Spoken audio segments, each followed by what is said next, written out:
আমি এখন হচ্ছে ব্রাহ্মণপাড়ায় আছি। ব্রাহ্মণপাড়া এক্সপ্লোর করতে আসছি, আর আসি হচ্ছে আমার বড় ভাইয়ের বাসায়, হচ্ছে আলারিন ভাই। তো একটা জিনিস দেখানোর জন্য হচ্ছে আমি শর্টসটা করতেছি, সেটা হচ্ছে একটা বিড়াল, ওনার পালার বিড়াল আমার কাছে বারবার আসতে চাচ্ছিল, বাট আমি অভ্যস্ত না। দেখেন ওনার কোথায় প্রথমে এই ঘুমাইতেছে। জায়গাটা দেখো।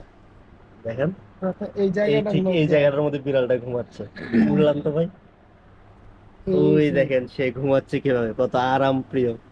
বিড়াল আসলে আরাম প্রিয় এবং বিশ্বস্ত। ওর ঠান্ডা লাগতেছে বিধায়, ওর ঠান্ডা লাগতেছিল, সো হচ্ছে সোজা ডিরেক্ট হচ্ছে নক করতেছিল এসে আমার পায়ের মধ্যে, ও ঢুকতে চায়।